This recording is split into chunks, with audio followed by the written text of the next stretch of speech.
Pastor Aloysius Bugingo kati muwulirize. Nabadde njagala gamba mukulu Frank Gashumba kubanga ntera omulaba ku NBS ate ali social ambulize muvandimwe munne Kini Kalisa nti ampalanira ki ddala ekyaddala. Bino byabaddewo mu kusaba okwabaddewo olunaku lw'ejjongo ennaku z'omwezi 12 wali ku House of Prayer Ministries ewa Pastor Bugingo we yakutte omuliro n'ayokya NBS. Wuliriza ebigambo bino. Kubanga diguli yenze njikiriza eyange establishment size zirimu kugitambuza ku social media nti eri fake ignorantly nga tamanyi nti sinoonya na mirimu. I am an employer. Wano Pastor Bugingo yayongeddeko n'atunyonnyola nti ye gwe baliko gwe bawalampa ekintu ky'okunoonya emirimu awo yavaawo dda nnyo. Nze sinoonya mirimu. Bwe baba boogera ku butasoma nga bakiwa publicity ate bw'amala okusoma nti ate era kifu.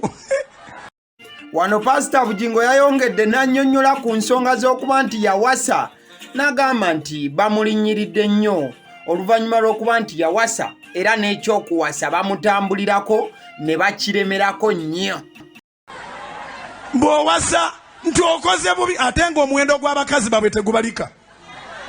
Oluvannyuma lwa Pastor Bugingo okulaga obutali bumativu bwe eri NBS TV wamu n'abagikulira n'abagitambuza yagenze maaso n'obayimbira akayimba ka BOBI WINE. Sooka owulirize. Naye era wendi ate sigenda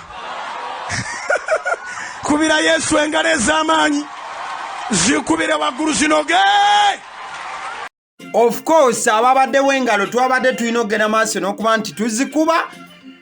Pastor Bugingo yagenze maaso n'okwanukula abo ababadde bamutambulizaako ebigambo eby'enjawulo n'okusingira ddala TV ya NBS gye yasinze okusimbako olukongo ng'agamba nti no baadde bakuba story eya degree ye nga bagenda maaso n'okugamba nti degree gye yafuna nfu, degree tesaanidde, degree tatalala tata tantanta okukakana nga yalaze obutali bumativu bwe nesse kulaga yenna mukwano gwange akijja kujjukirwa nti omusumba y'omu yalumbako ku Pastor Bugembe mabegaawo olw'okuleeta Mama Fiina wali mu kivulu kya Katonda w'abanaku wabula ate naye yalaze ate obutali bumativu bwe baamulumbye kwegamba naye akosebwamu nga waliwo ebigambo ebigenda maaso n'okuba nti bimwogerwako wano na wali wadde ate nga naye yagenda maaso n'okuba nti alumba ku musumba munne side ziri mukwano gwange. So webale nnyo nnyini ddala yeekumira ku YouTube channel eyagaliwo story nga bweri bwe tugikuleetera tetugisalamu tetwongeramu bigambo byaffe ebigambo tubikuwanga oli we yabyogedde. So ekintu ky'oba olina okukola kiba kimu kyokka kukwata akapeesa ka subscribe oba nga tosubscribinga nga nogera maaso n'okuba nti osubscribinga mukwano gwange. Webale nnyo eddoboozi abasiddyo omusonsoze